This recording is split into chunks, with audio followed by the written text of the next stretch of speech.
Hello, everybody. So it's Hanging Live with Hobo.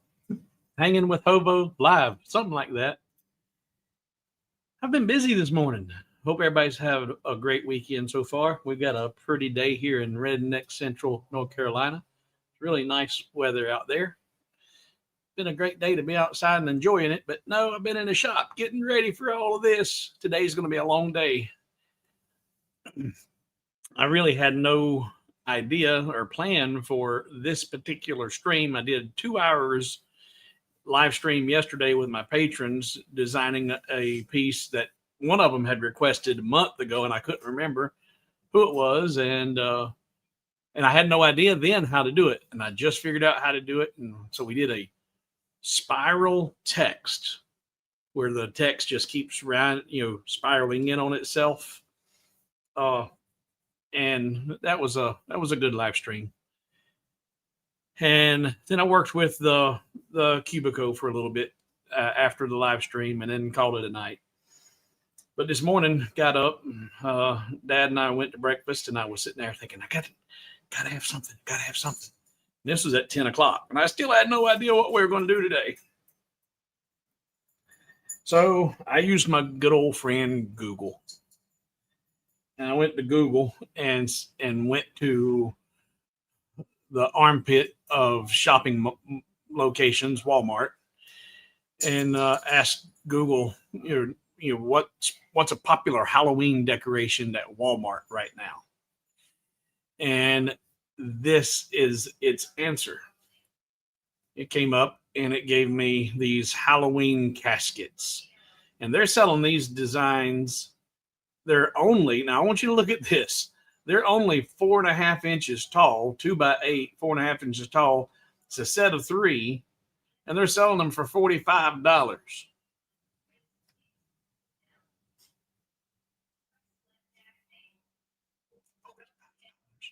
It's nuts. And they're 4.5 inches tall. Those, got to take measure somewhere. Well, I can do better than that. Those are 4.6 inches tall. So they're approximately the exact same size as what Walmart's selling. 3 of them for $45. I designed those in about 2 or 3 minutes. And I'm going to show you guys how easy this is to do. You do not have to have any, and let me repeat, you don't need any artistic ability whatsoever. You don't have to be able to draw a straight line as long as you can use your fingers and the mouse. No artistic ability needed whatsoever to be done with the primitive shapes. Move a couple of nodes, and then all of the artwork. I cheated.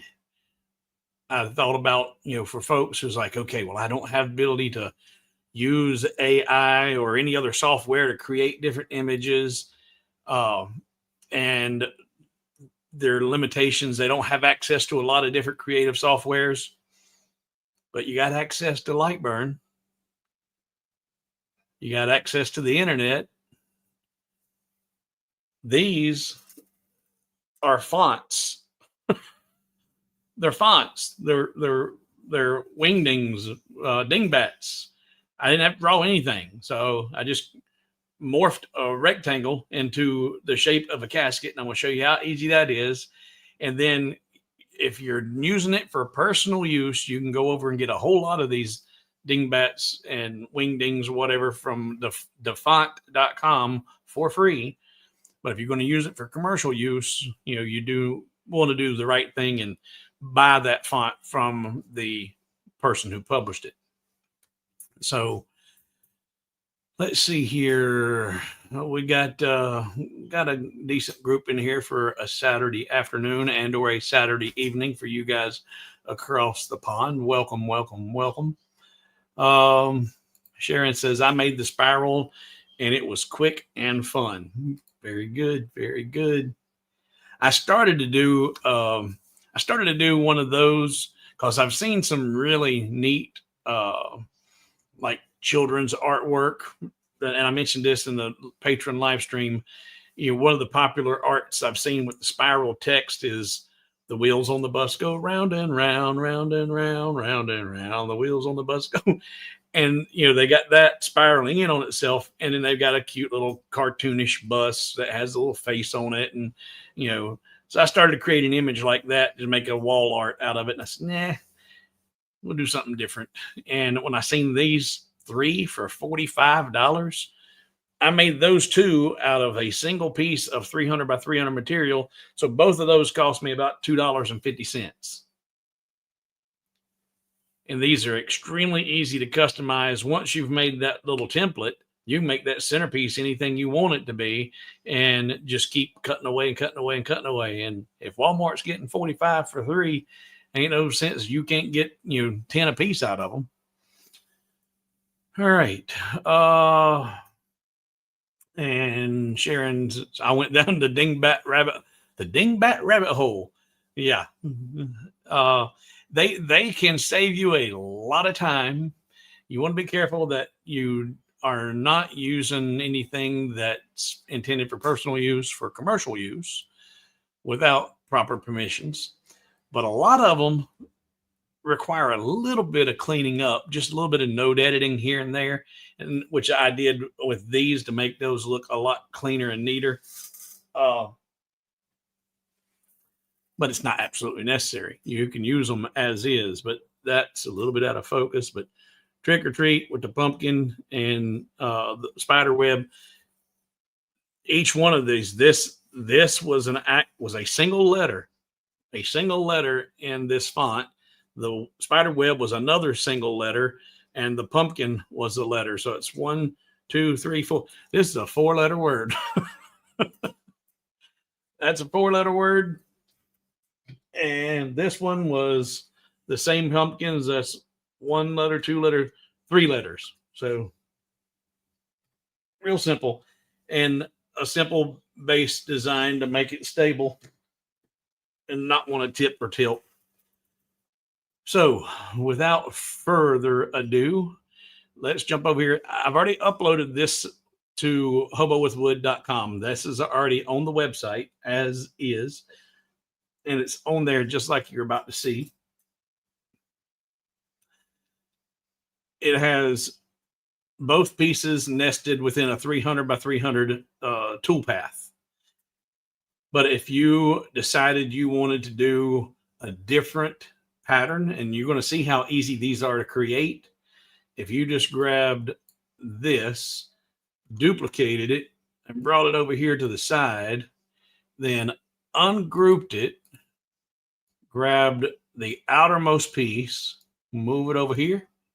This is trash. I'm going to delete it. We're going to come in here and do a 5mm inward offset. Do not delete your original. Then you need to go into node editing and get rid of those right there with a letter D. Select all 4 and the letter D to delete them. And that cleans that up. And now you've just got a template. And now if you've got a, this is called, and I'm going to show you this one. This one's Freaky Halloween. It only has, 26. It doesn't have upper and lower cases, all capitals. So it's only got 26 characters. So if I go into text and we do a capital, caps locks on, capital A, there's a witch flying. Okay. So let's take that witch. We're going to shrink it down and put her, since she's flying, she needs to be up kind of up high. And with her shape, actually, we can push her right up in there and get her hat secured at the top. Make it a little bit bigger. Something like that right there. And now you have to think when you're using Boolean tools, right now, these are not grouped. This is a single shape and this is a single shape. If you group those, then that's one solid outline. Group it. Then you would need to add this piece to this piece. Oh, take that back. Wrong way, Conway. That is those are not an intersection, union. Yeah, union. That's what I thought that right there was. But you're making a union. You're adding that to, because this is grouped together. So that is one object. If you see down here at the bottom, when those two pieces are grouped, it's one object. And with that one object and that one object, you're going to, should be union together. But you're adding it to that. You're not subtracting it. It's the union of those. But if they're not grouped, if these are not grouped and they're individual pieces, now you see you have two objects down there. Then if this was a single solid piece, you would need to subtract that which from that piece. So A subtract B, A subtract B, and that gives you the same result. We got these little bitty artifacts over here on our broom, which we wouldn't want to try and cut that out with a laser. So you would ungroup it, select them and delete them, and then group those back together. And that's a solid piece. And what's, see, Andy says, thanks for the tip about Hobby Lobby. Mrs. and I went this week and found a bunch of blank wood pieces on sale. Yes. Then designed a few autumn. Excellent. Excellent.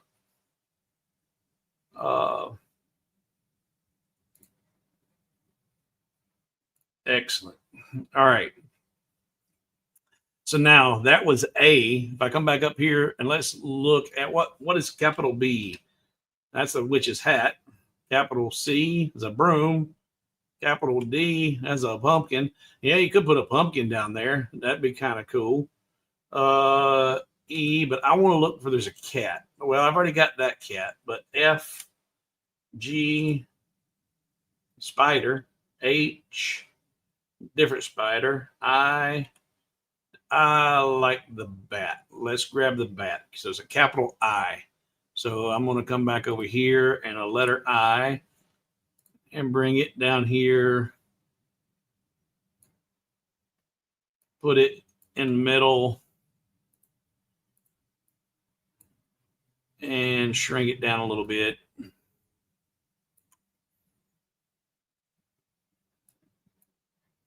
And since that's all grouped, this should be a union like that.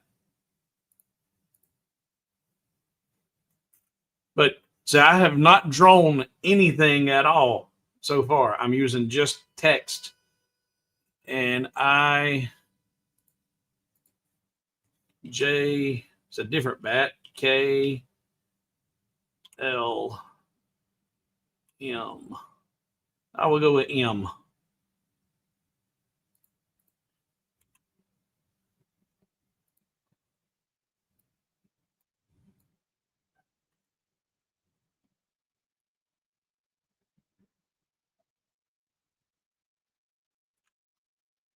Center it up.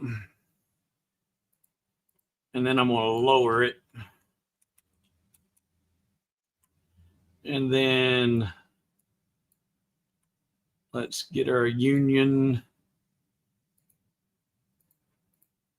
And so I just created a whole new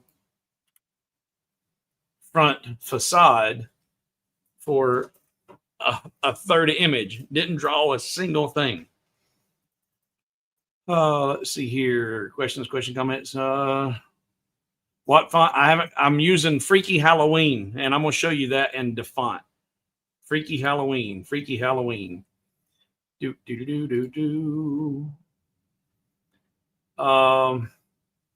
Good Lord of mercy. Yeah, it's 3 a.m. for Chris, and he never misses a live stream for anybody. I think Chris, even though he's been in the stream and we've seen a body, we've seen a person speaking, I'm beginning to think he might be AI. He might even be a hologram when we do see him. He's never asleep. He never rests. All right. Now, so we're just using the font. bring in that artwork. And this particular font, Freaky Halloween, has 26 different characters in there. And most of the time you can get by without too much problem, but on some of these pumpkins, like the pumpkins that I used there, they had wrong button. They had a lot going on with them. Let's go back. There we go. And let's get rid of the ghost. And I'm going to bring this pumpkin down here. Actually, what is that? I forgot what letter that was. But this is what you can do. I've just typed out this in a font, but I don't remember what the font was. Just go up here and change your font to any font. And that's BCD. Okay, so it starts with B. And then I can go back to my Freaky Halloween. And I could have went with recently used. There we go. B, C, D. So the letter D. So letter D, capital D. All right. If you made it big enough, then this wouldn't be too much of a problem. But if you look, there's a lot of overlapping going on here with this font. And it's going to cut out. But it needs a little bit of cleaning up. It'll cut out. But it don't need these little bitty pieces in there. And honestly, I didn't want all of the curlicues from the vines on there. So to edit that and clean it up a little bit, convert it to a path, ungroup it, and it is ungrouped. And then I deleted every one of those little bitty things. Select them all and delete.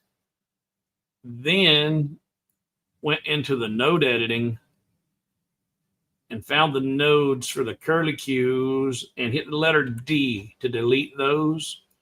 Once I got it away from that, I can select a bunch at one time, letter D. Now I don't need those. And in fact, I can even get rid of that and then just grab this middle right here and pull it up and make a curve. And I cleaned up that curlicue. I'm going to clean up these, give that a little bit of a curve, select all of those and the letter D. And if I want to bring that point back down here, I'll just grab that one and bring it down to there. Select all of these and the letter D and put a little curve back in that. So that quick, I cleaned up all those. And then I'd take his nose, go back to selector tool, and let's make it a little bit bigger, a little bit more pronounced. And so there, again, I didn't need any artistic skills. I just needed a little bit of time with the node editor. Letter D to delete nodes, not the delete button. If you hit the delete button in node editor, you're going to delete the entire image. So the letter D to delete individual nodes. And you can hover over it and hit the letter D and make it go away, or you can select it and select a group of them and hit the letter D and make it go away. AI is my middle name.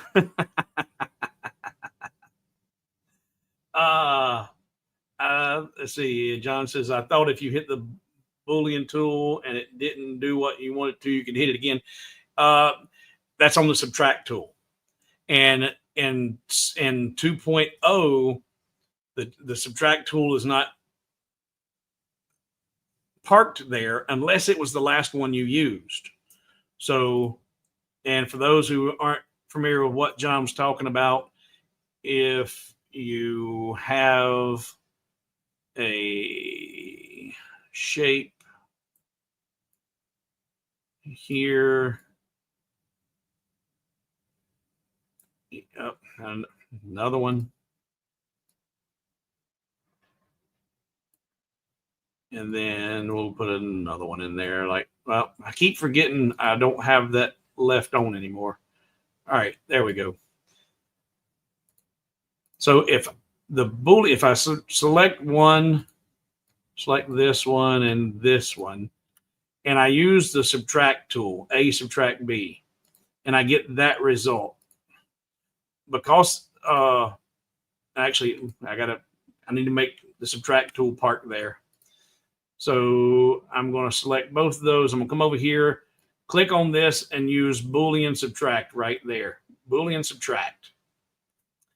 And here you only have one option for subtract. It just says Boolean subtract. It doesn't say Boolean subtract A or B. It is Boolean subtract A subtract B, but it doesn't say that. And if you get that result and it's not the result you want, you can do the undo and just simply click on it again, and it'll give you the other result. But if you don't have the subtract tool parked there, if the Boolean assistant is what you've got sitting there, that's actually the union. Control Z, go back. I want to get the Boolean assistant. There we go. If that's what's parked there, then you have two different options, A and B. And if you did that one and said, okay, and that's not what you want, well, you don't have the same subtract button over here again. It's going to open up the Boolean assistant. So yes, you can undo and hit subtract again to get the opposite result if you have the subtract as the option that's what's parked in the menu over there. Oh, Nightmare is another good one for Halloween characters. And for those who have not looked at Defont.com, I use Defont for a lot. I really like it. And most of them are free to use, personal use. Some of them, they don't even put licensing on. Some of them you do. This one, Freaky Halloween, they do. If you're going to use it for commercial, they want you to go over there and tip them a little something, something. Let me find my browser. There we go. And Defont. I'm going to show you this, and then I'm going to show you how easy it is to create that casket and the stand and everything else. It's as simple, like I said, no artistic skills needed at all to do this design. So switch.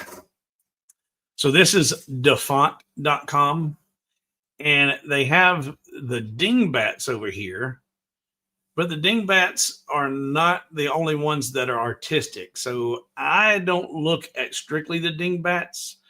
Here I just come in and told it I want Halloween. And now it's going to pull up everything Halloween, including all fancies, all dingbats, and all holidays. And there's 7 pages of fonts. And I just scroll down through here and look for the different ones that I want. And what you're going to want to look at, if you're going to use fonts like this for artwork, you want something as basic as possible, as close to a simple line drawing as possible. You don't want a whole bunch of real pretty looking, because it's going to be a nightmare if you're going to try and cut it out and make it small.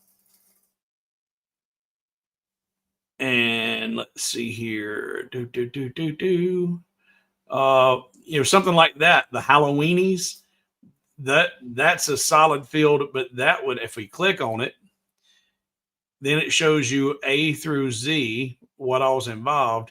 Those are kind of skinny and freaky looking, but they would actually work. If you put those in line mode, they would work. But if you look at this one, these have got a whole lot of detail going on. And I don't know how, that's not going to be really laser friendly. You're going to lose a lot of the information and detail around them. All the hair on the Wolfman, wherever he went, I was trying to zoom in, and that wouldn't work at all. So you want to look for basic line images,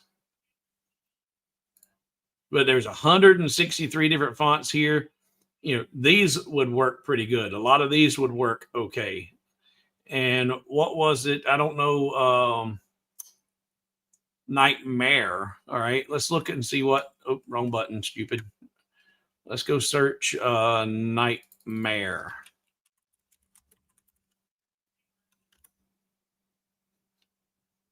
There's a bunch called Nightmare, and none of these in Defont spelled like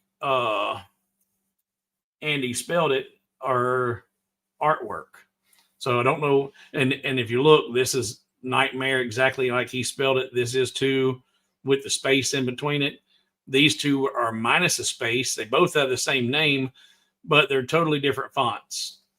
So your font source, wherever Andy saw the Nightmare that he got, apparently wasn't on the font, and I'm not going to find it here, but if I searched it on Google, I might find it. But whenever you load a new font from the font, if you find a font in here you like and you click on it and you download it, it goes into your download folder or wherever you have your downloads designated to go in your computer. These goes into, for me, it goes into my download folder. I can go over there and click on that folder. It'll open up. And then on my Windows, it'll have a little button at the top that just says install. That's the one I want. If I want that, I just click on it, install it. Once it's installed in my fonts folder in my computer, Lightburn automatically brings it in. You don't even have to close Lightburn or open it back up. If you add a new font to your computer, once it's installed, it's automatically, immediately available to you in Lightburn, as long as you have them all going to the same designated font folder. Now, let's go back over here and design the actual casket. Because like I said, there's no artistic skills required at all. Let's get rid of that and that. And I'll go ahead and get rid of that. All right. I started with a rectangle, just a simple rectangle. I didn't even look to pay any attention to any dimensions. I just drew out a rectangle that was, longer than it was tall. Convert that to a path so you can see the nodes. Once you see the nodes, now you're going to need to create that angle on the top of that casket. And for me, the way I do it, I come down here and I hit the letter M for middle, puts a node right in the middle. I'll do it over here too. But then I'll come over here and do middle again. And then one more time, putting a node right there. So now I've divided in half again, and divide it again. Now I will delete those top two nodes, or select them, and then select the middle nodes I inserted and hit the letter D to delete. All right. Then I come up here, select that and this bottom corner node, and my shift or my control arrow right now is set to 1 millimeter. So if I hold control and use my arrow left, it just starts to move those in, but I need to keep count of what I'm doing. So it's 1, 2, 3, 4, 5, 6, 7, 8, 9, 10. Let's go back to 9. So there's 9. Select that one, and do the same 9 in on making it left. 1, 2, 3, 4, 5, 6, 7, 8, 9. Now the caskets or the coffins, they're typically a little bit wider at the top than they are the bottom. So now I'll select just this bottom corner node and come in one more, and then grab that one and come in one more. And now I just created that coffin shape. Do an outward offset of 5 mil.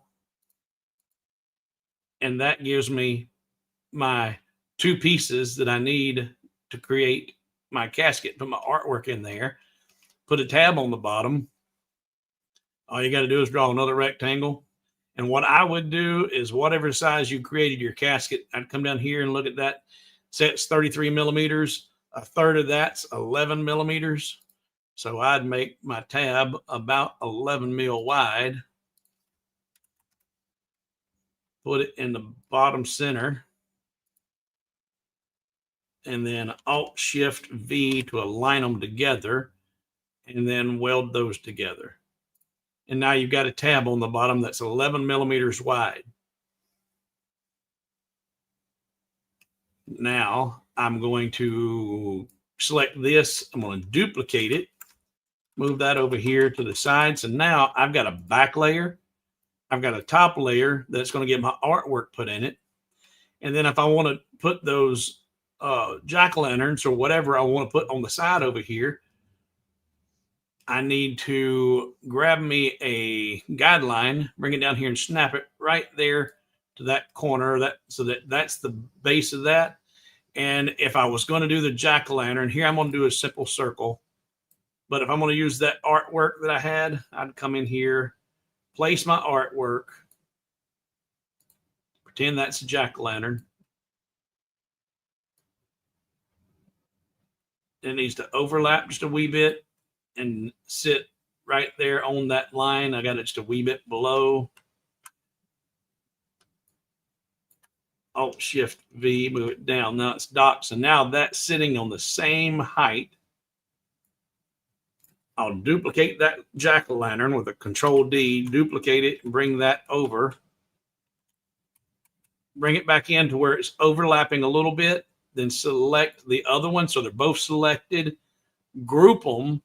Then select the coffin and tell it to go to center. That way you ensure that each one of them are exactly the same distance on either side of it. And now you can weld them together. And that quick. Now, and that's what I did. I put just the jack-o'-lanterns on the back piece, put the artwork in this piece. If I had orange spray paint, I would have painted this orange and painted the top piece black. And if I wanted to get really fancy with it, if I had the orange spray paint, I'd spray painted the back piece orange, and then that way I'd have these guys orange, and then I took my little paint pens and I just painted the little black lines down them just to give it a little bit more character. You could do that. You could not do that. Solid orange and black, quick, easy, and it works. But if you noticed on the pieces that are at Walmart, they're not orange and black. They're just natural color. And it looks like actually they may have painted that white. And I want you to look. This design at Walmart, I think it's actually got a screw up in it. I don't think it's supposed to be this way, but nobody caught it. It looks like it, at least what they're advertising here, went into production. But there's an extra hole in this ghost that doesn't need to be there. Look here. That the ghost on the top, it almost looks like there's a letter D down on his lower right portion of his body. That doesn't need to be there. And it looks like that's a mistake that their AI, whoever, because I'm sure this almost looks like it was something similar to what I did with text. In fact, the spider hanging down in the back there, there was a spider hanging from a web in that font that I just showed you. And there was a spider web. So you could easily recreate that exact look using just the font that I showed you. No artistic skills required whatsoever. If you wanted to worry, because you watch me long enough, you know I'm crazy about wanting to have things symmetrical. I will do this with some of the pieces. Go back, and let's grab a font and let's see which one it was. A, B, C, D, E, F, G, H, I, J. It was letter J. All right. So letter J.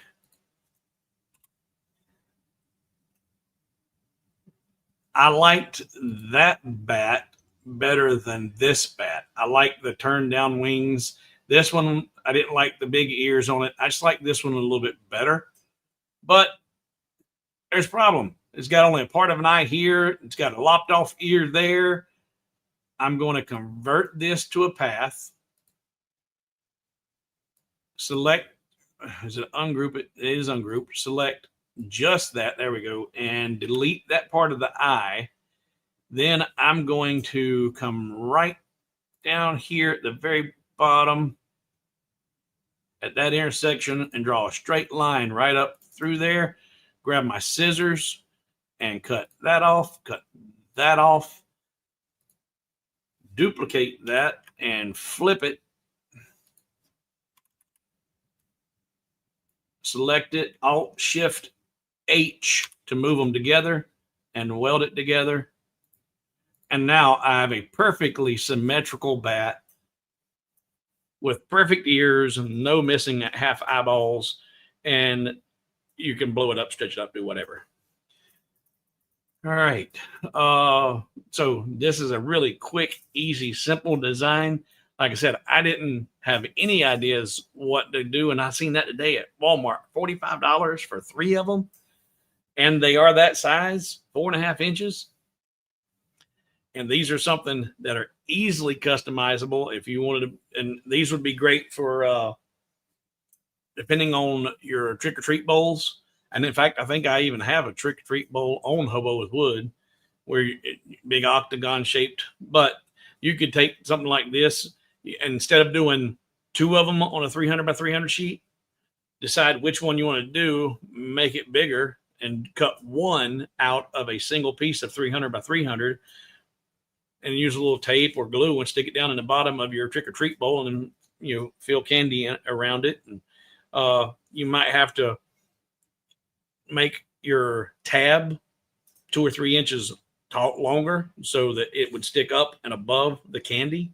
You could. So something quick and simple, easy to do. Anybody can do it. You do not have to be a light burn guru or a light burn genius, and you do not have to have any artistic skills whatsoever. There's a difference in how you install a OTF font style. Okay, I don't even know what an OTF font is. Like I said, I get everything from DaFont, and from DaFont, everything works just like that. Download it. Open up your downloads. There's a button there for install. Click install. It's right there. It's immediately in. So I'm not familiar with OTF, Scott. So I can't testify to that, sir. I usually type out the alphabet twice, then change. Oh yeah, that's smart. That's really smart. Type out one line. And in this one with the Freaky Halloween, it's only A through Z on only caps. So it's 26 options. The ones that are fun is when you've got 26 options on upper and lowercase, and some of them even have options in numbers. So you get a lot of possibilities that way. Does anybody have any questions or suggestions on what might make this concept any better? Because like I said, this is a real quick, easy, simple design.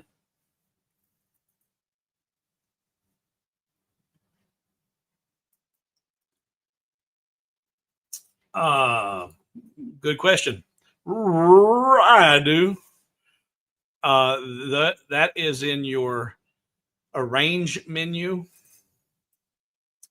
So if we come over here and I select these two and I go up here to the arrange, align, distribute rather, right there. Alt Shift H to move together horizontally. Alt Shift V to move together vertically. And this, if you've been watching long enough, this is a stroke riddled brain and things don't. And even before my strokes, if I gave you directions and told you to go down here, take 2 lefts, make a right, and then look for it over on your left, you can forget it, because it ain't going to be nowhere near where the directions I told you, because every time I tell you go right, you should have took the left. And if I told you go left, my brain has always, I'm not dyslexic, but for whatever reason, and I know my left from my right, but for whatever reason, and that's why you hear me sometimes, I'll stop. Well, I'm telling you, I'm drawing from left to right, because I'm having to think, which one am I doing? And I had some wiseacre tell me one time, no, it wasn't a wiseacre. Well, I was with my 10-year-old nephew, and we were at dinner, and I said, the bathroom's back there on the left. And he went back there he come back, and he had a big old red face. And I said, what? And he said, that was the ladies' room. He didn't look at the sign. He went back there and went in the one on the left. He said, that was the ladies' room, Uncle Steve. And I said, oh, I'm sorry. He said, he said, do this. I said, what? And he said, the one that makes an L is your left. From the mouths of babes. That's your left. Well, with this Alt Shift H and Alt Shift V, vertical and horizontal, easy enough, you know what that is. But if you just think about the keyboard shortcut, Alt Shift V, it's pointing down. So it's going to move in a vertical direction. It's going Alt Shift V is going to move down. Horizontal, Alt Shift H has that horizontal bar across the H. So the V is pointing down, the H is pointing left and right. If you thought about the middle part of just the H, it's got a horizontal bar there. So Alt Shift V will move them together up or down. Alt Shift H will move them together left or right. And it's the first one that you select is the one that's going to move. But I'm pretty sure you can actually do multiples. I think there is a left.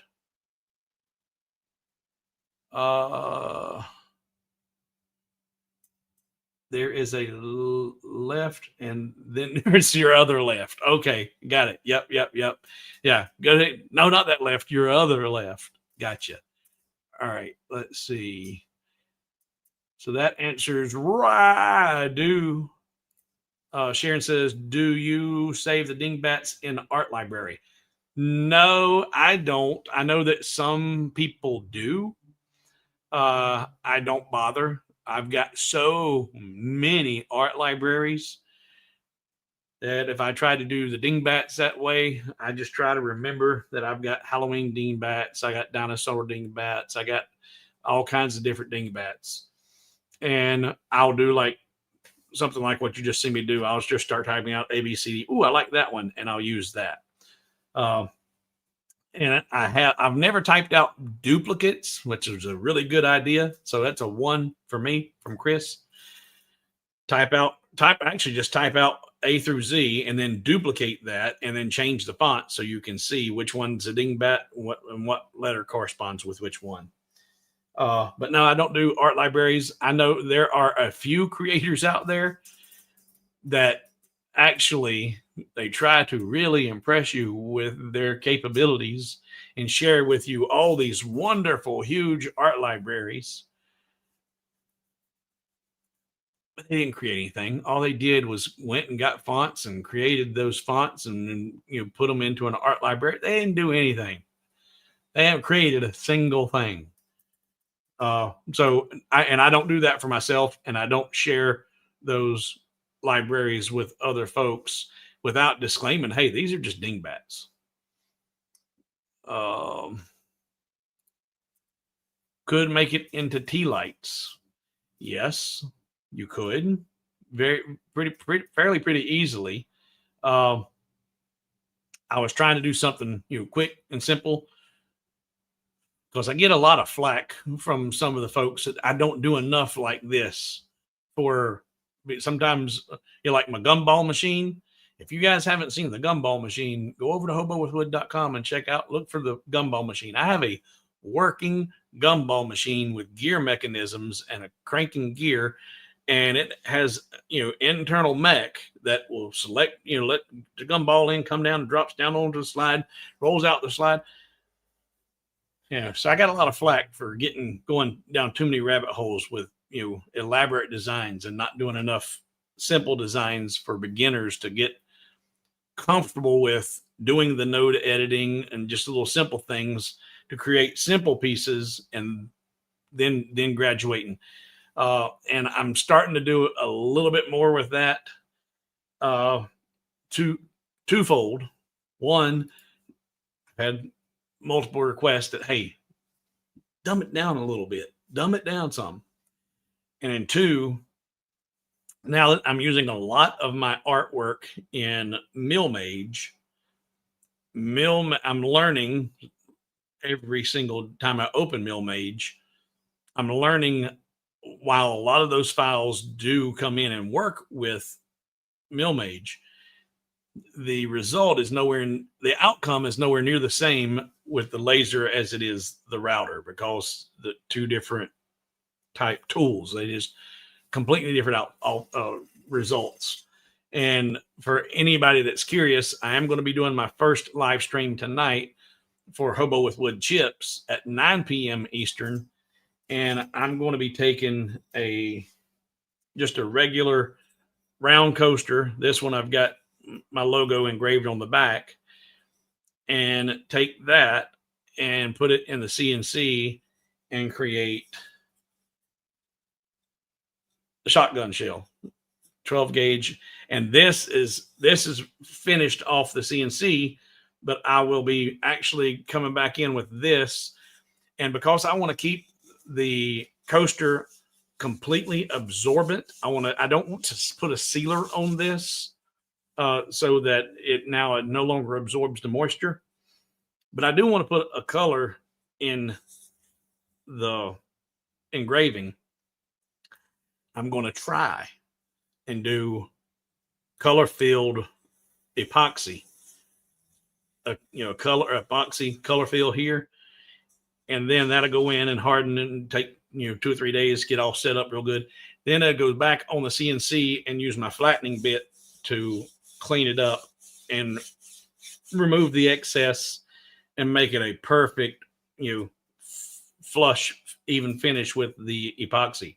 That way, only the recessed areas are filled with epoxy, and those are the only places that won't be absorbent. It'll still have the natural absorbency of the wood.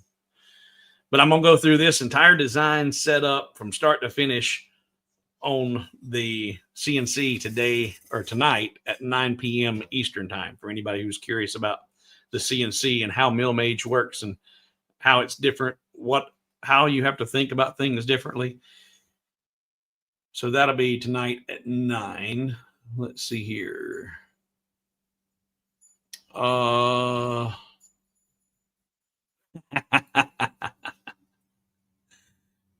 Ed is an instructor, and he says I have trouble with students not knowing. Well, you know why, Ed? And I blame this completely on the 80s, because as soon as digital clocks came out, as soon as digital watches came out, clockwise, and LPs, albums, I mean, there's what do we use today that we need to reference the direction that's every day? I mean, it's like okay, and you're looking at your wristwatch with a second hand on it, and you see which direction it's turning. You don't even have to think about it. Okay, it's turning this. That's clock. Okay, that's clockwise. Okay, so now you're able to visually represent that with something. Now I know which way it's clockwise. Well, the digital watches came out in the 80s, maybe the late 70s. Late 70s. Clockwise. What's that?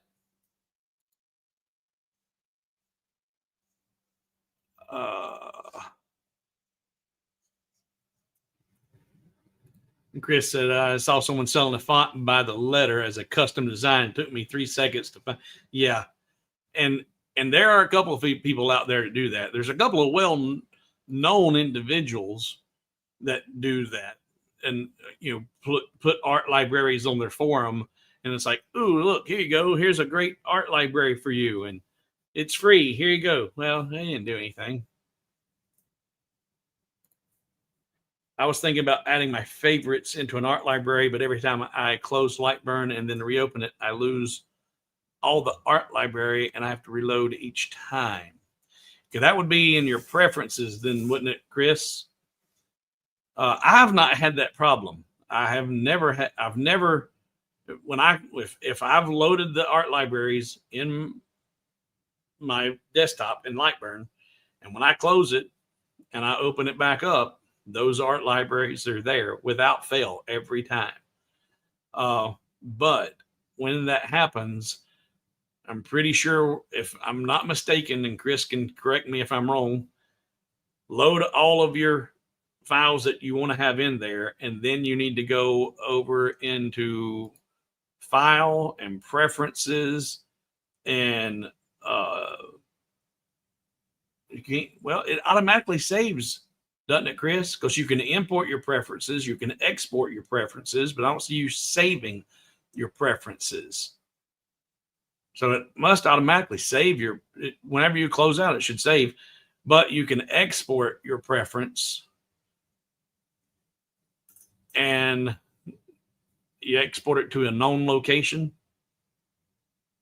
And if you open it back up and they're all gone, then you can go back in and import those preferences from your saved location. But you shouldn't have to be doing that every single time. You shouldn't. And here is, like I said, if you set up all of your art libraries and you had what you wanted, if you came in here and preferences, export your preferences and put it where you know they're going to be and save it. Once you go back out and close, you open up Lightburn back up. If they're not where you want them to be, file, preferences, import preferences, and say, I don't have any preferences saved or exported, so I can't do any of that stuff. But Chris can correct me there.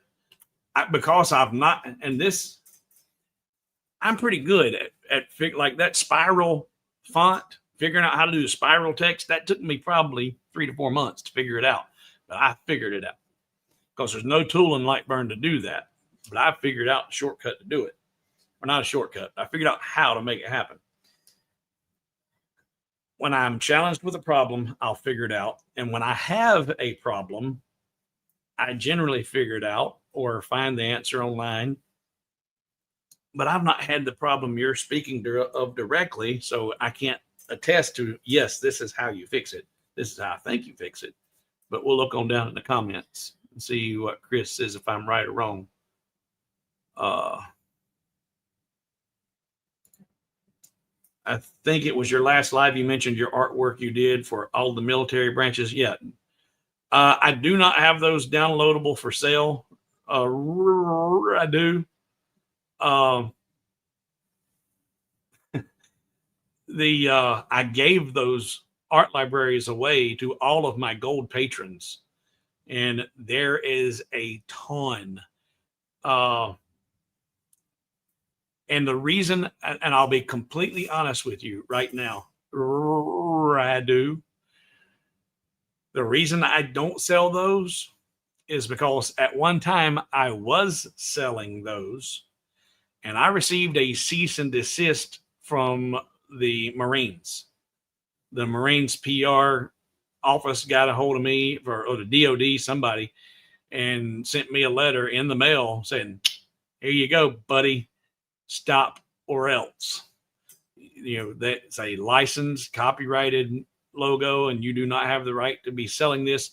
I can apply for a license and become a licensed distributor of their artwork. Then I can sell it, but I'd have to sell in a whole lot of that stuff to justify the expense of becoming a licensed vendor for their logos.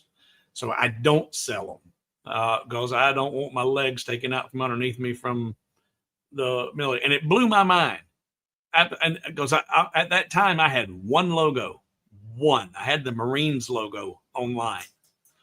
And they sent me a cease and desist, said, don't do that. But now I have every branch of the military, plus the National Guard, plus the Coast Guard. Well, the Coast Guard is part of the military. I've got a bunch. And then not only each branch, but I got every insignia patch of every rank in every branch. So it's a lot.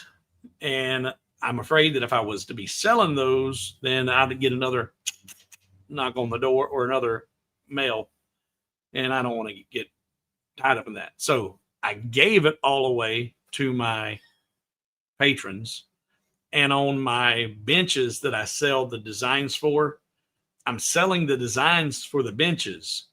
The artwork that's included in my benches is free. I'm not selling the artwork. I am selling the benches designs, and the artwork is free. That's how I justify that.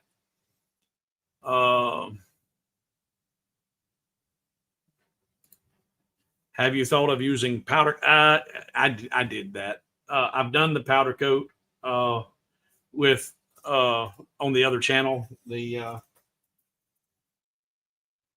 where are you at? I've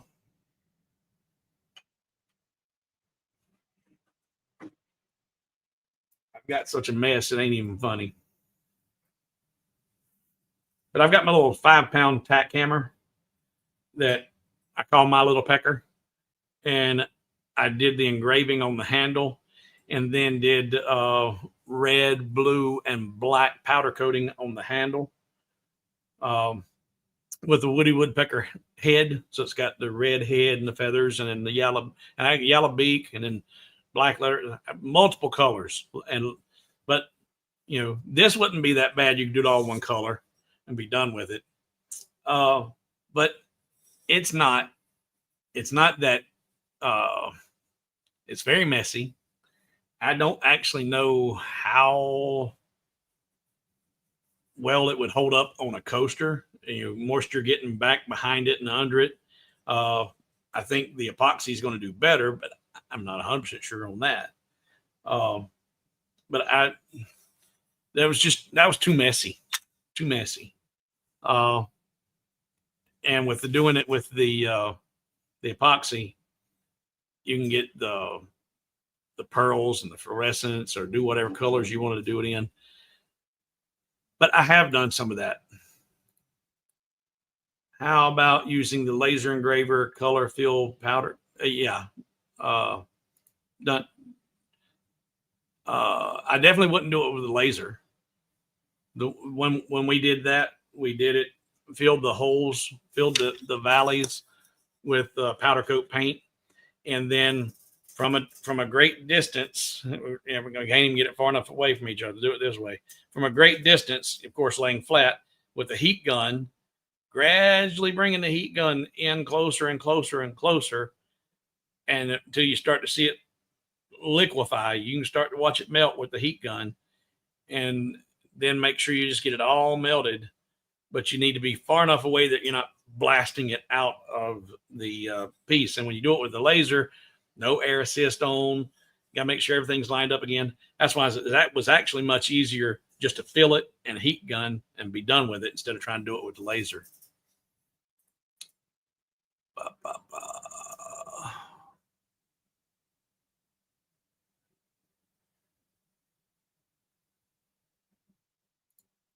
I haven't had that problem if you add to an existing library or remove to create a new library, or remember to create. Yeah, I have not had a problem with it not keeping my libraries. And that's what I thought. Your preferences, you don't have to save them because Lightburn automatically saves your preferences. And that's why when you load that library in, and that would be I guess, starting from the beginning, you've got your art library tab open.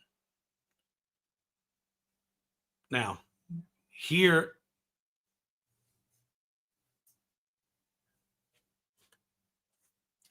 light bulb moment. Here's most likely why you don't see your libraries. All right.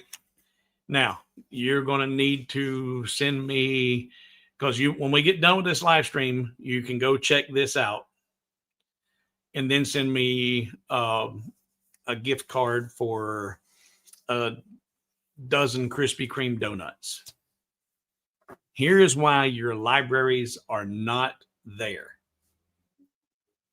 And I'm being psychic. Your art library folder is open in Lightburn. You come over here and you click new to create and again, I'm assuming you're creating a new library for these dingbats. In fact, we'll do that with this right now. Let's come back over here.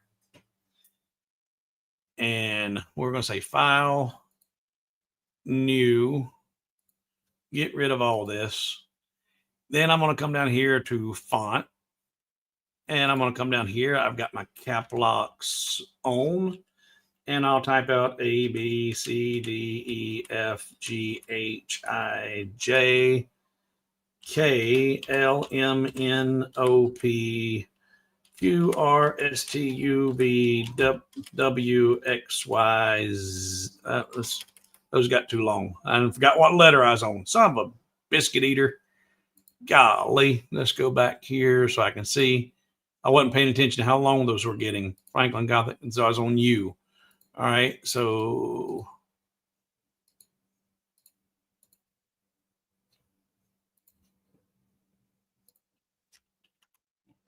B, W, X, Y, and Z. All right.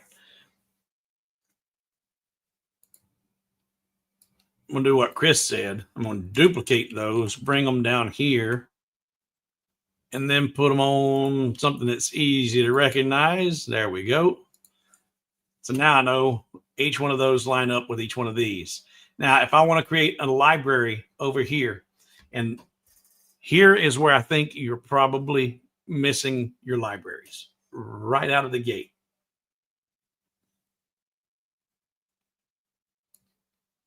Before I can save these, I'm going to have to convert them all to a path. And then I can select this one. And I'm going to say, I need a new library. And this is going to be and Freaky. Oops.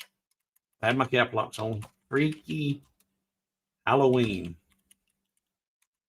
Now, before I hit save, you need to go back up to the top of your menu. And where is that file being created? It needs to be in the same destination of all of your other Lightburn library art libraries. And if it's not, that's why they're not coming in. And I guarantee you, probably it. So I've got to come up here and look and say, okay, that's definitely not where my libraries are at. So I need to come back or go up. I can keep going up until I get to where I know they're at. I can go to this folder, and then here are my art libraries. And then there you can see everything in here is an LB art file.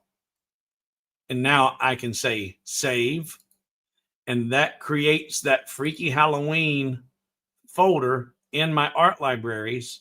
And now I can got that one and select it and import it. And that is, I can say A and say okay.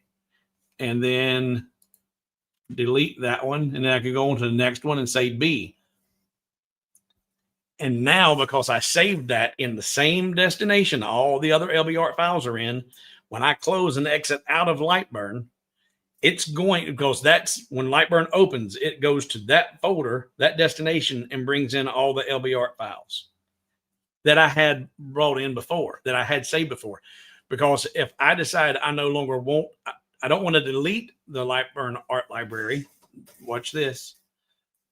In fact, we'll go through it. So right now I've put that in there and I've saved it. I'm going to close this out. I don't want to save anything. Discard. It's gone. Now I'm going to open Lightburn back up. It's going to open up off screen for you. So once it opens, there it goes. And then I can come down here and look at Freaky Halloween. And there it is. It brought it in. But if I don't want that to be in my library anymore, but I don't want to delete it from my computer, if I just say unload, it takes it out of this folder. And if I close out of here and go back to Lightburn again, open it back up, when it opens Lightburn, if I come down here and look for Freaky Halloween, it's not there. But I can tell it to load and go into my library destinations, come down and find Freaky Halloween and open it.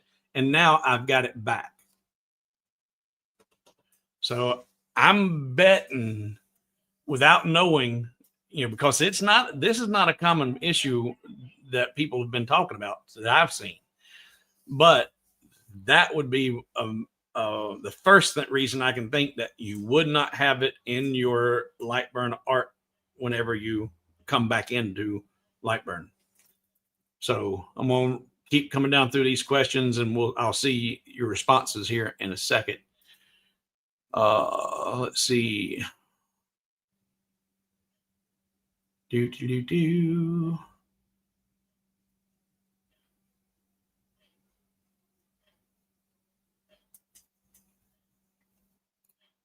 I exported preferences, and then yeah, and I don't, and they were all there. Thanks, guys. Well, okay, that's weird. I wouldn't have thought that it had been an export issue. I would have thought that it had been a destination issue. You say where you saved it. Oh well, I guess I ain't getting my donuts.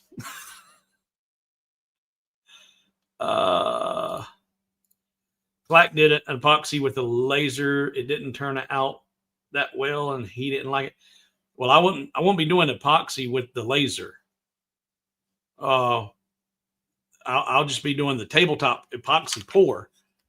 Not the nothing involved with the laser at all. I'll just be mixing up my epoxy, filling in my spaces, set it over there. It cures in about 72 hours. Then I can take it back over to my CNC, use my surfacing bit, clean it all up, and have a nice epoxy filled image. But I don't know how you would use epoxy with a laser. I didn't see that. Did he do epoxy with the laser, or did he try that powder coat with a laser? I don't like the powder coat with a laser, not with a diode. Seen Chris mention they work better with a fiber, no air blowing across it. If you try ultraviolet resin, I don't think it's as messy as regular epoxy. Your dry time is immediate too. Yeah, well, I've got some super clear tabletop epoxy. I've already got some. So, and I got this. I acquired it at one of the Amazon return centers. I think this is probably, I got a gallon of the resin and a gallon of the activator. And I think it's probably $25 or $30 or more worth of material, if not more than that. And I got it for like $3 at one of those Amazon bin return centers. I wouldn't have bought it if it wasn't $3. And I've got some blue tint that I picked up at Hobby Lobby that I'm going to mix it up. Or I may break down. I've got to check and see, because some of these you can actually use just some different paints as your tint to tint the different types of epoxy. And this one just says tabletop epoxy. I have to make sure and see what kind of paint I've got, and if it's compatible, I might try just using my black paint to tint it. And if not, I'll go down and pick up a little $2 or $3 bottle of black tint for the resin, for the epoxy, not resin.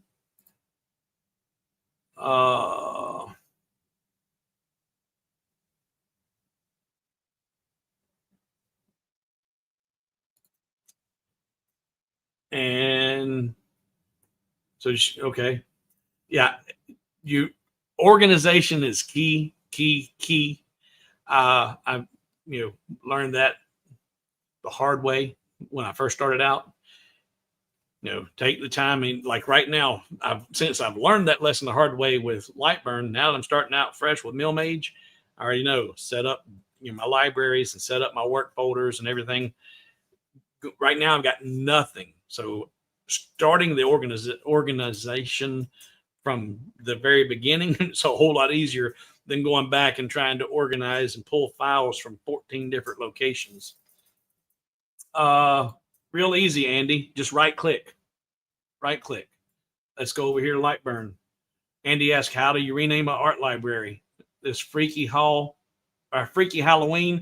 since that's got the ellipses on there, and I don't want to have the ellipsis on there since it's gotten shortened and abbreviated. If I just click on it and then right click, come on, right click. Oh no, it won't let me right click that.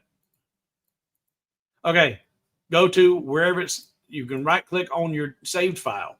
So if I've got that saved in my desktop and where my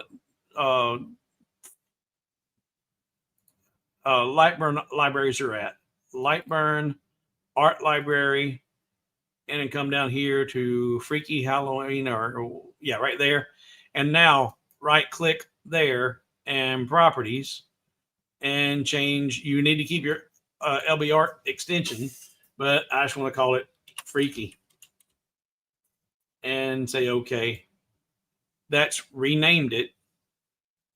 Close it.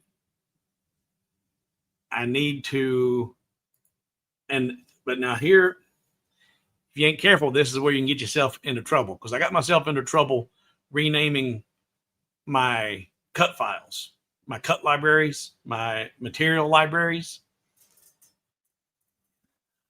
What I should have done there was unloaded the Freaky Halloween, unloaded, got it out of there, out of what you see on screen, then went in, renamed it, and then went back in and reloaded it. Because right now it's still showing this. If I go off and come back to it, see, now that's gone. It's no longer there. So if I unload this, go away, and now I go back to load, and I got to load the new name, which was just Freaky. And you could type it in instead of searching for it, and then open it. And there it is. It's back in there. But if you're not careful renaming stuff, you can lose it if you're not careful how you do what you do, when you do what you do, and or if you rename it in the wrong location, destination, and Lightburn's looking to pull it from here and it's not there, it's over here, but it's looking for it here, and not only is it not here, it's no longer named that.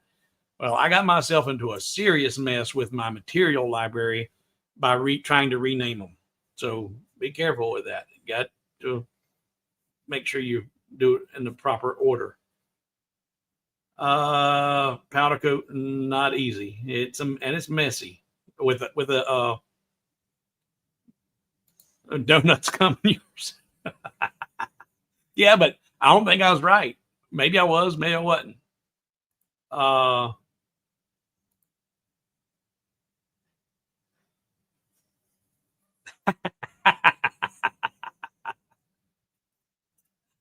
So Radu says, and brother, sister, I don't know what your pronoun is, but I don't think there's any such thing as a fixed income. I said that once many years ago to one of my senior customers. I said, well, I try to really look out for my seniors on fixed incomes. And she looked at me and she said, I ain't on no fixed income. I'm on a broke income. Ain't nothing fixed about it. I'm on a broke income.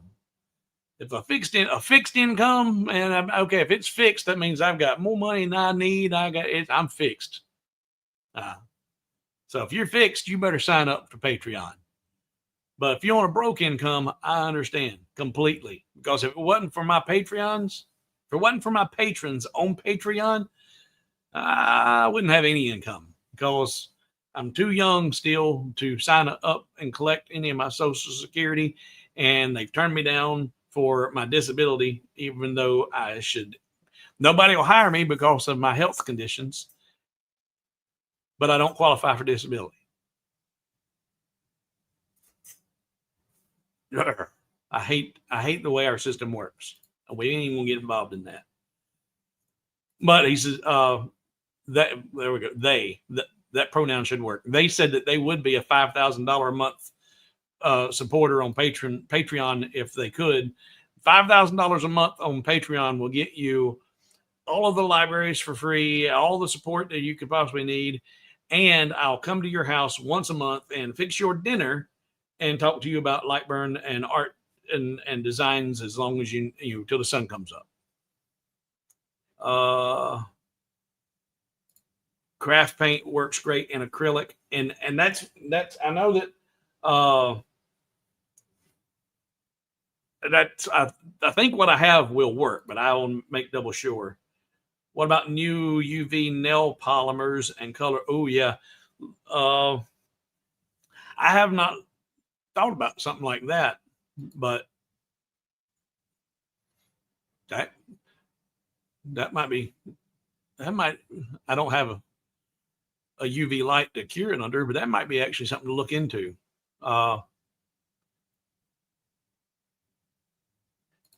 Yeah, Clack did a powder coat fill and didn't like the way it bubbled when it melted. Yeah, yeah, I don't like it. Mine is static income and it ain't going anywhere. All right, Larry. Well, thank you for hanging out for a little bit. I understand. In fact, I had to kick people out of the house before I went live. I had great nephews over visiting my dad, his great grandchild. Okay, y'all got to go. Y'all got to go. All right. All right. Any other questions? We're an hour and 15 in. Like I said, today's design was a simple piece, simple. It's something that I showed you real quick. If you were late to the show, you can go back and watch the replay. I showed how to design that start to finish using real basic concept and a font, not using any artwork, just using a font and a rectangle to make that. So,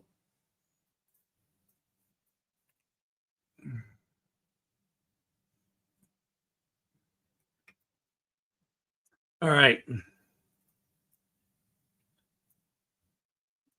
Anything, anybody, anything about today's topic or any other topic. And like, let's see, you have.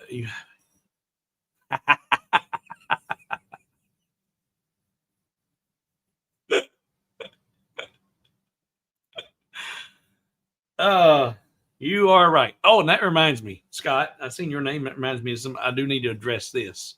Scott said, though, you have a UV light, take it outside. Oh, well, God bless you, Sharon. All right.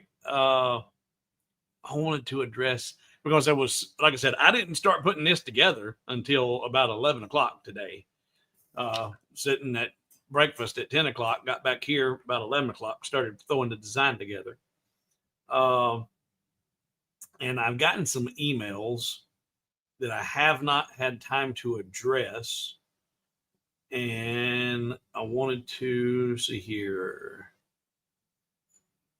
All right. So Jay pointed out something that I did not even think about with the spiral challenge that we were having yesterday.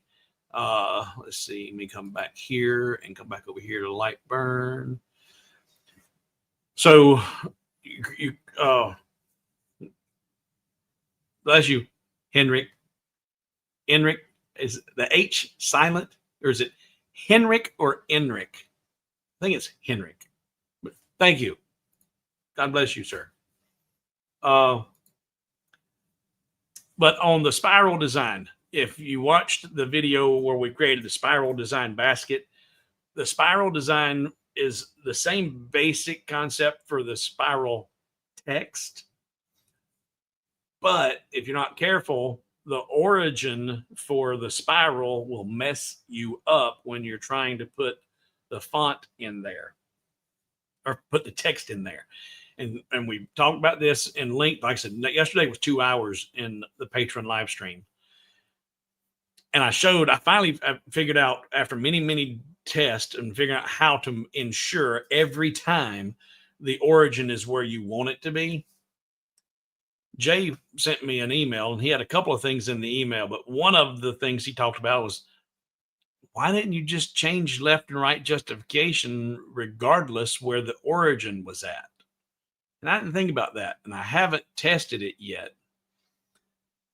But I think that would work if the origin is in the wrong place and you tell it to left justify, so it's at the top of the spiral.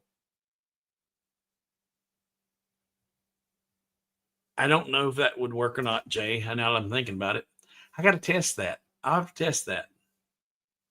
And see what happens there. But that was me. I got some more comments and questions here.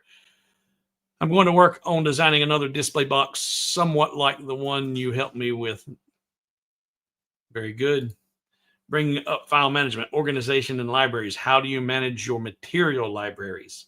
Well, I screw mine up quite really well. I mean, I really butchered mine.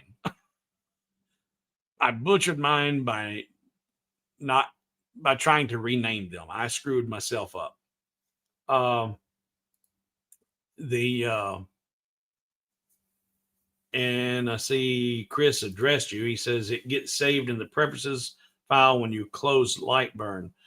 I think, and Jay, hey Jay, I'll have to test it. I haven't had a chance to test it. And but Sarah said I used justification last night and it worked just like I expected. Even with the origin in the wrong place, Sharon, does it matter? Ultimately, did it matter where the origin was at? I was thinking it mattered, but I may have been being too, what's that word y'all keep saying? Pedantic. But Glenn, bring it up. How do you, if you are talking about actually setting up the cut libraries, the material libraries, if you like go in and I've got MDF. And you click on MDF, then there's photo and there's different Jarvis and then 6mm. And then here's different cut passes. You know, each one of those is organized within its own folder within the cut library. My Lone Star Leatherette, blue and silver. I've got engraved to black and I've got engraved to silver. So it's a blue and silver leatherette. So it's blue on top with a silver underlying. And if I engrave it with one power, I'll get actually a black color. If I engrave it with another power, I go down to the silver, and no power, of course, leaves it blue. So I'll have those different, subfolders and folders. I've got some videos out there on setting up the libraries. But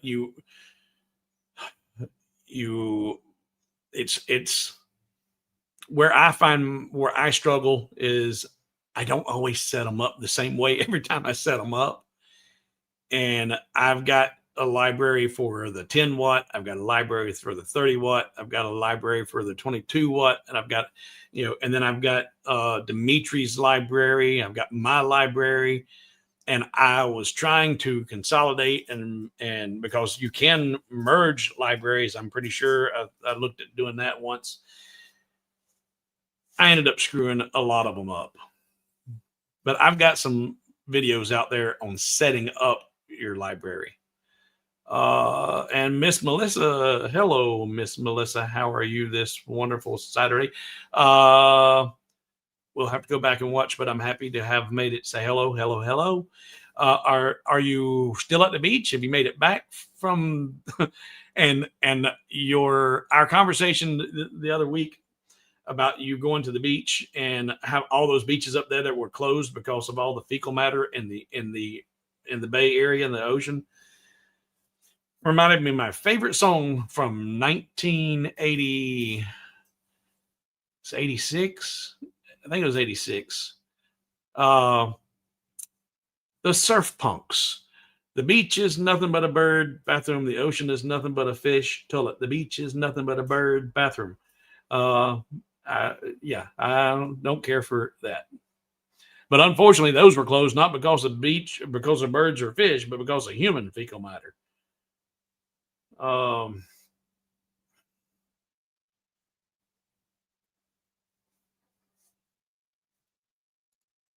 Draw a hexagon, then offset at 0.5. Now compare the size displayed to what shape properties show.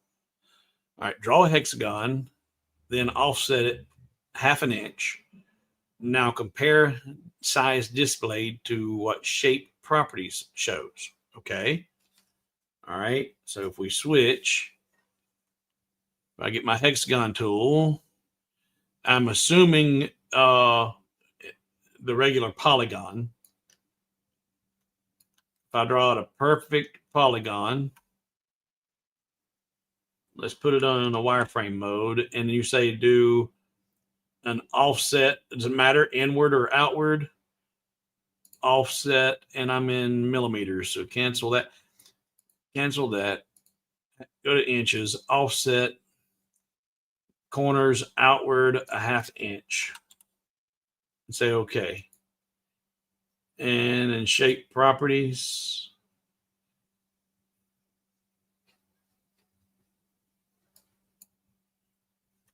there's the original. All right. Okay. I think if you're talking about that, where you're seeing the different, what's being displayed, this is something that I figured out yesterday during the Patreon live stream. When you do an offset, all right, first, when you create your pentagon, your hexagon, your octagon, you create any shape at all using the shape tool, you're creating a primitive shape. It's a shape. It's not a path. And there's a difference in light burn. It's a shape. It's a shape. And that's why you have shape properties. When you do an offset of that shape, that's a path. And that path is not a shape. So it's not going to have any shape properties. Is that what you're referring to, Roger? Is that what your question is? Why don't you see the same results? The reason you don't see the same results, one's a shape, one's a path. And I'll look for your response on down here if that's what you were talking about. And Sharon said, yeah, it worked as long as your text was going in the correct direction, left to right. I just flipped to get it. Going in the right direction.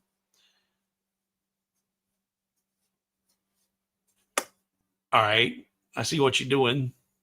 And that's still a little different than what Jay and I were talking about. We were talking about actually, and if I understood Jay in his email, now I have to just play with it some more. But we got there. The question was, how do we get spiral text? We got spiral text. No.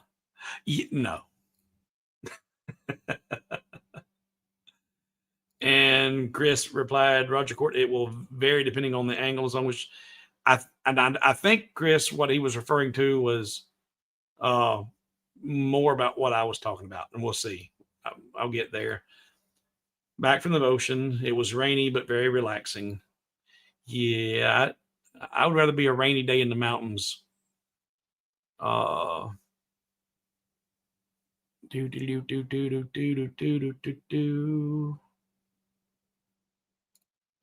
wrong one. Polygon means sides, hexagon, polygon, many sides. So a hexagon, an octagon, and a pentagon are all, yeah.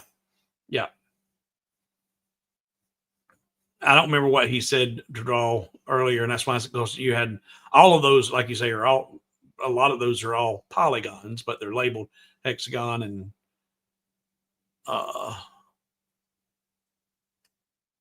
but I think I got it right, and I'm getting down here to hopefully see his response if I got the answer to his question.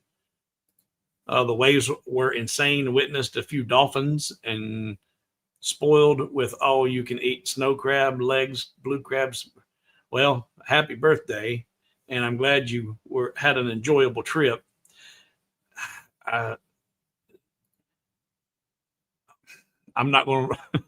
I don't like shellfish. I've been known to eat a few shrimp, but even those I just can't think about it when I eat them.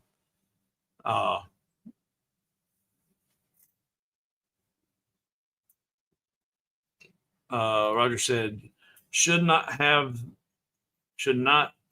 the off, just the original shape. Yeah, I don't understand that, Roger.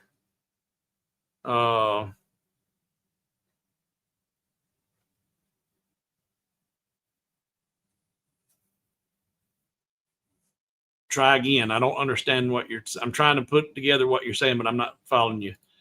The spiral effect is truly the hard part. Actually, that's the easy part. And I spent a better part of 30 minutes explaining what not to do yesterday instead of just showing you, this is how you do this. If I just said, hey, do this, do this, do this, and I, just showed you this is how you create the spiral, somebody would have done it differently and had a result that didn't work. And so my goal was to show you why it doesn't work when it doesn't work. But like I said, once I figured out the right way to create a perfect spiral that had the origin at the top, I can say, hey, do A, B, C, and there it is, done. But somebody's not going to follow directions and they won't get the result they're looking for. And they go, well, it don't work. Yeah, it does. You just didn't do it this right way. You got me through another drive from Nashville, started with live about spiral and ended perfect timing. Start this one.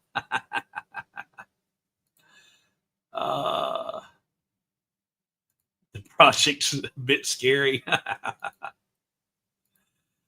Well, you have a good trip. Enjoy that. I took Dad. We went to Jackson's a couple of weeks ago, and I was surprised at how expensive it was. I'm not used to eating out, and when I do, I'm used to eating out for me. And I just told him today, we went up to CDA this morning, and if we go out to eat anywhere, I was talking about these coasters I'm planning on doing.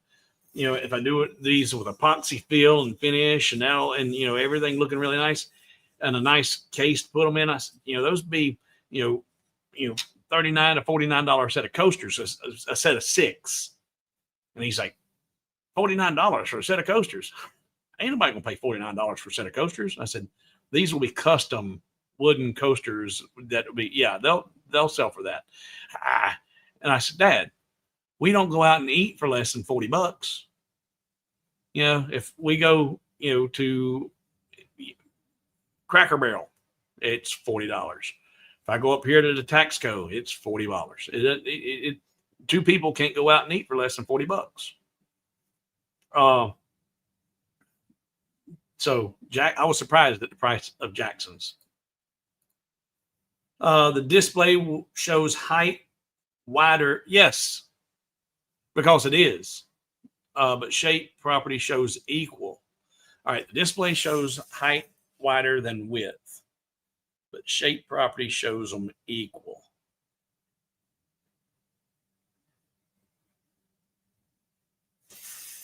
All right. Well, bless you, Miss Melissa. You did not need to do that, but God bless you. All right. I'm still trying to figure out what Roger's talking about. So let's go back over here to our shapes. And just for giggles, clarify that you are speaking of, the polygon. They're all polygons, like Bob said. The octagon's a polygon, the pentagon's a polygon. But in Lightburn, you have pentagon, polygon, and octagon. Are you starting with an actual polygon? Because that's what I started with here. And if I delete this and look at that, I'm showing here my width is 5.8394 and my width is 5.839.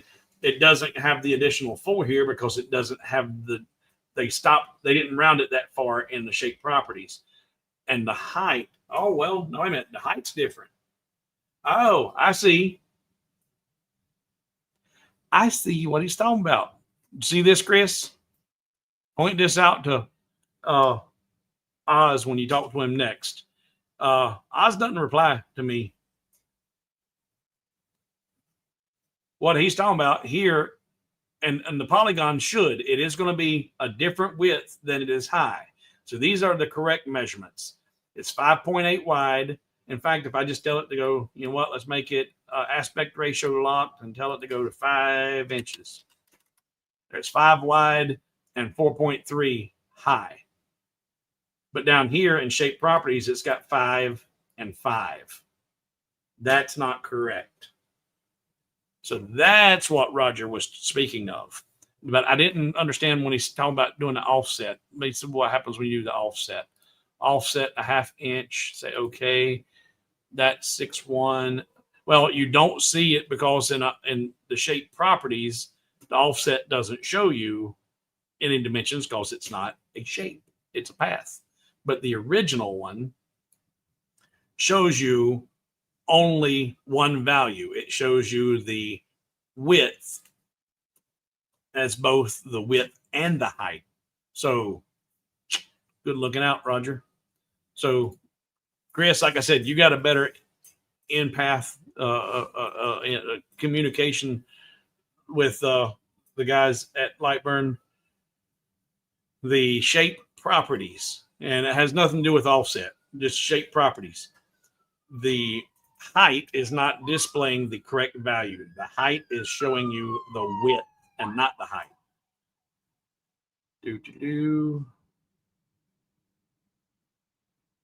Well, you can have all my portions of what she was talking about. The crabs and the lobsters and the big, like I said, I'll eat a little bit of shrimp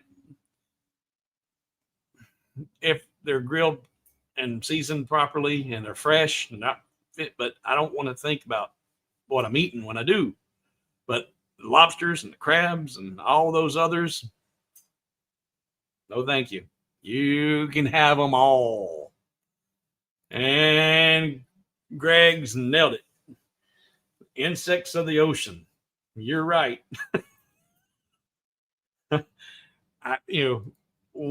Where I'm located geographically, and I don't know how much of, but in the with enough rainy season, enough, man, we get these palmetto bugs. They're huge. They're big old huge cockroaches. Look like but they call them palmetto bugs. And man, you walk in on those in the middle of the night, turn the light on, one of them scurries across the floor. Man, that thing looked like a middle linebacker from the Chicago Bears. Well, when I see those, that's what I think of when I think of, lobsters or crabs. It's like, no, ain't doing it.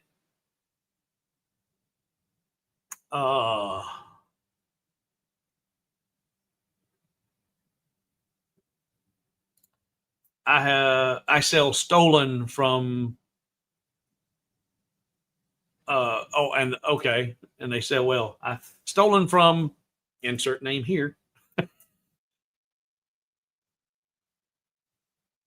Yeah, that was members only, patron only video I did yesterday for was going to be kind of a short one. We ended up going 2 hours yesterday.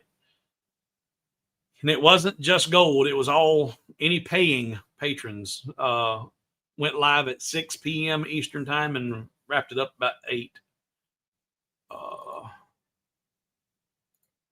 The height and width of a polygon won't necessarily be equal each. Yeah, no, they are different, but they're displaying the same in the shape properties. And you may have made that comment before. I finally discovered what he was talking about. The height and width is displaying correctly in the top menu bar, but in shape properties, it's displaying the height in both fields. I was trying to do a bowl with it, and each offset changes. Well, depending on how you're going to do your bowl, I've got an octagon bowl. Oh my goodness.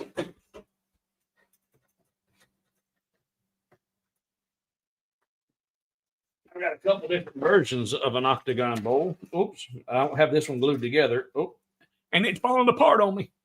The bottom, other side just fell out. That's what I was trying to do. Get my other leg. But if you do them like that, where they're not, every other one's not turned, you're just doing an offset, then you have to do a stair like I did with this to hold them up. But you can do like I did with the other octagon basket, where I rotated every other one. And because your height and width does vary, it's not quite as tricky. I got to glue that together. But, and this was something that came up in one of my optical illusions, where we were talking about creating a macro to do some of these things. But check this out, Roger. If I go back over here to Lightburn, let's see, auto, there we go. And if you were going to do, I'm going back to the original. This is the original one. And if I wanted to do a 1/2 inch offset, so I should have just left that there, duh. So there's a 1/2 inch. Say, okay, now I need to group those together because that is one layer of the bowl or the basket. So I'm going to group those. Now, if you want to make the next one a wee bit smaller, so it sits inside the basket, you can take that and say duplicate it, Control D, duplicate that. Then one thing you can do is rotate it 90 degrees, and you see how that is taller. Like you said, because the shape, it does that. But if you come back over here and look at your original one, the height was 16.1547. So go back to this one and tell it to be, and there it is right there. There's your height. You need to invert those numbers. The height needs to be 5.3101. Aspect ratio locked. And just come down here and say 5.3301. And with your anchor point in the middle, it'll drop that down and makes that one the perfect piece that will interlock with the other one. And you can glue those together, duplicate it, rotate it 90 degrees. And now I need to do the same thing to that one. If this one, the width of that one is 46.16, then wherever that one went to, 46.16, well, there it is right there. I just need to come up here to this field and enter the smaller number, 4.616.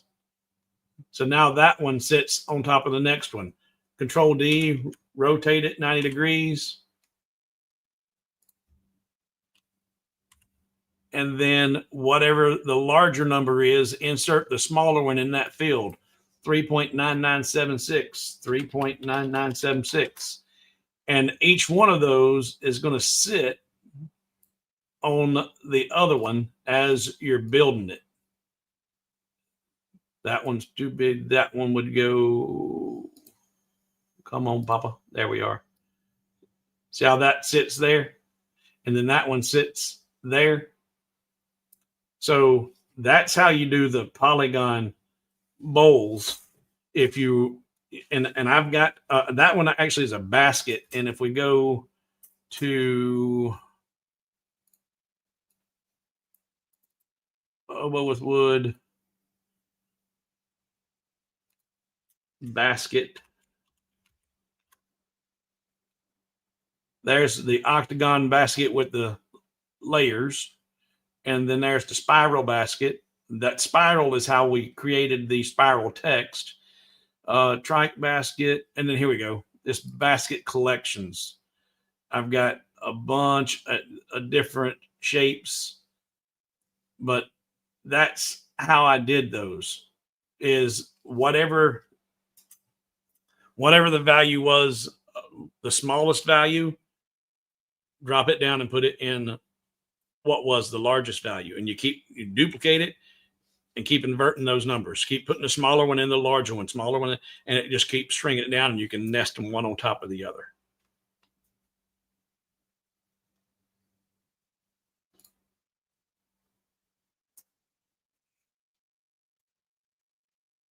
Let's see.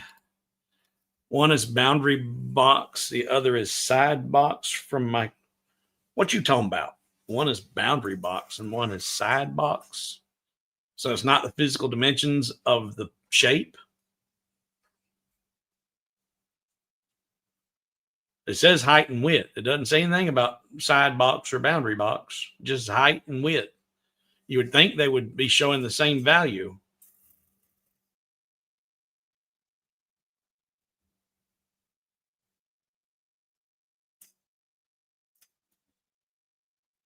Oh, well, what?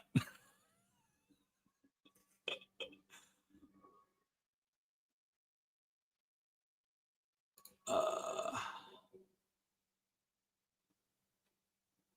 yeah, I was having fun with the spirals in and out, zooming in and out.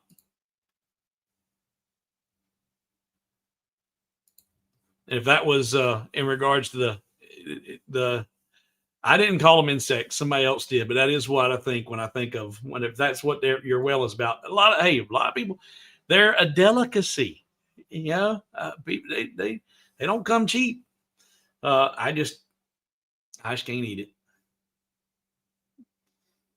I also don't like what are they called? I forget their I don't like any kind of squid, octopus, eel. If it don't have any bones, invertebrates. Yeah, I don't like those either. I've tried, and it's not that I just don't like it because I've tried them. A lot of that stuff's just like bubble gum's just too rubbery, too chewy. I need to do more checking on those sizes. Gives me something to do waiting for mill mage.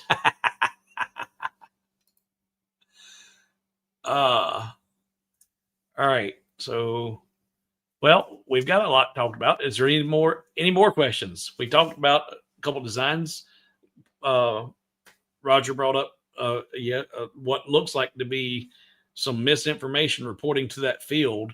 And I think it's just a matter of the wrong value assigned to that field in the shape properties programming.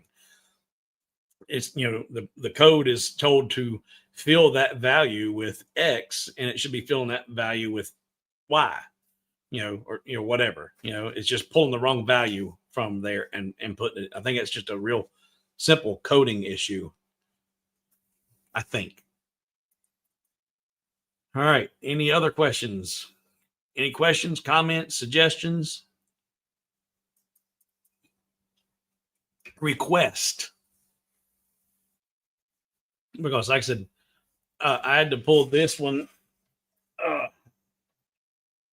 of my tail today because I didn't really have an idea what to do for today.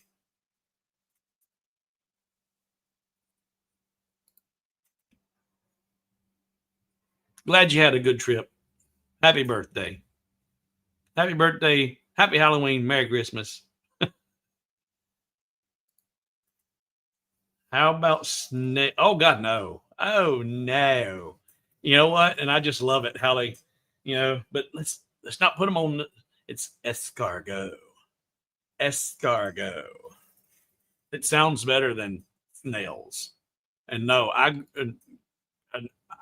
don't know if they're everywhere, but the other thing that we have a lot of around here are slugs. Slugs are snails without a shell. And it's just a slimy, they're just slimy. Mucus trails all behind them, slimy, nasty slugs. You pour salt on them, and dry up and shrivel up and kill them. That's how my grandfather used to get rid of them in the garden, was putting salt out there. Slugs. I grew up with those nasty things on the porch around the garden, and people eating snails like, oh, I'm having escargot. Okay, well, you take your escargot and go. No, thank you. Yeah, no, thank you. And bait. There you go. Bait. Slugs are disgusting. Yeah. Mm-mm. Yeah. And you can call them whatever you want to call snails, escargot. I think of slugs, and I'm like, ain't doing it. Ain't doing it. All right. But as I was saying, these I just come up with Googling what was selling right now popular on Walmart for Halloween designs. And 3 of those for $45, and you can make 2 of them for $2.50. Thought that was a kind of a no-brainer of an idea. And an easy one for any level artist to create.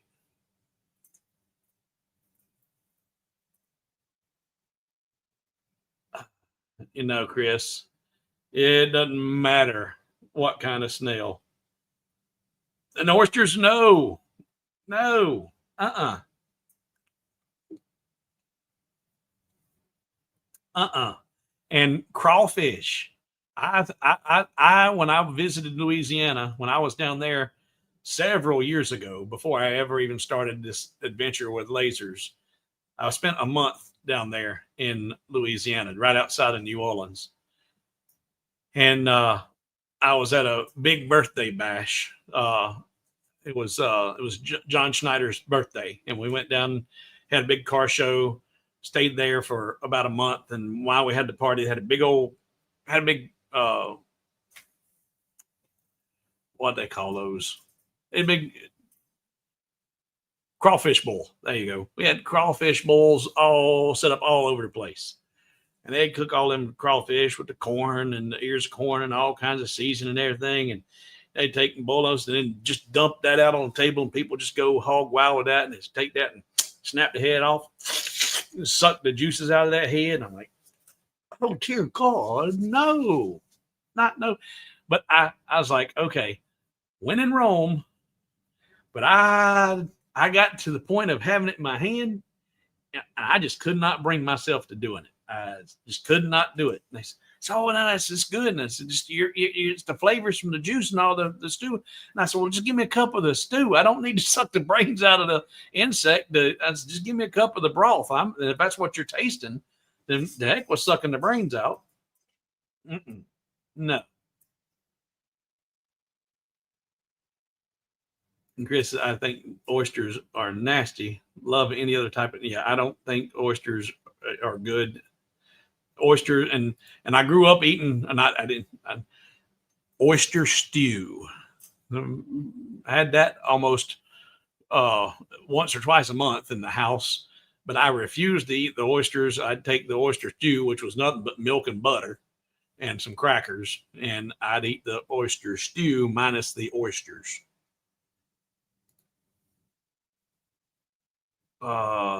Slugs are little medicine bottles. If you get a little sting, wasp sting, anything, just rub a slug on it, natural painkiller. Well, that's keeping it outside the body, so I could try that. I ain't putting it in my mouth. I ain't doing that. Who tells you snails are not nice? A little garlic, yum. Yeah, well, that out there in the parentheses, that's the escargot. That tells you everything we need to know about. Yeah, no, no, no, no, no, no, no, no, no, no, no.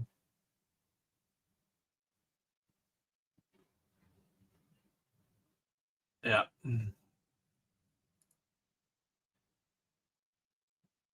But and back to Mike's comment. I do believe, beyond any shadow of a doubt, he says that's a natural painkiller.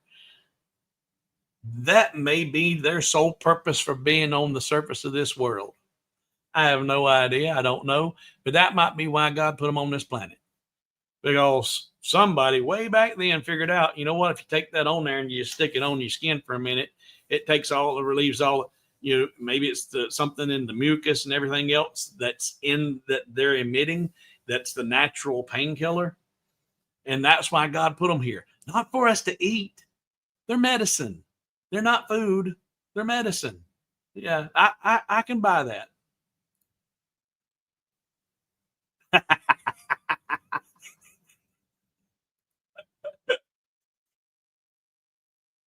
One of my favorite movies of all time. If anybody hasn't seen that, back when it was released, it was quite controversial. It ain't nothing controversial about it today. It is just downright hilarious. That's a funny movie. Very funny. Uh,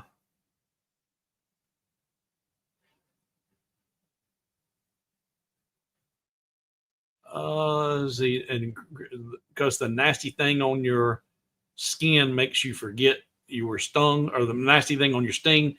Yeah, I, there might be something to the actually some medicinal value to that. Oh, and I don't do fungi either. I don't do fungi. I, I love mushroom gravy, but I don't eat actual mushrooms. All right. And Andy's kind of got the right idea. Most people won't even try escargot. It's a mental. Nah, yeah.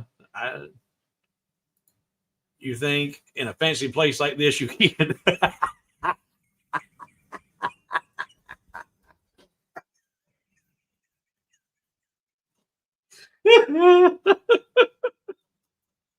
And for those that don't know, that's a direct quote from the jerk.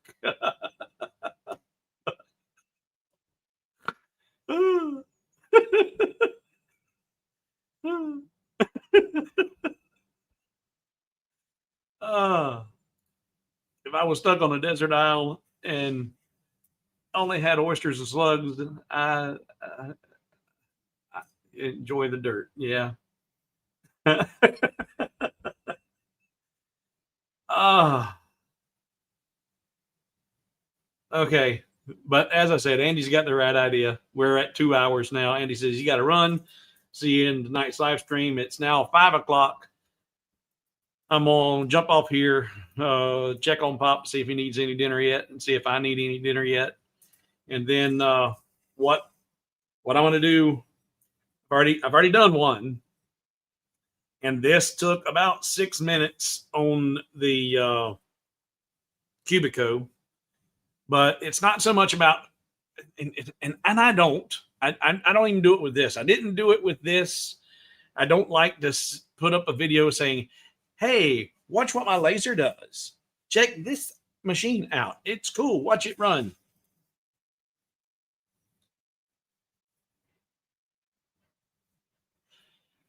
And I don't plan to do that with the CNC either.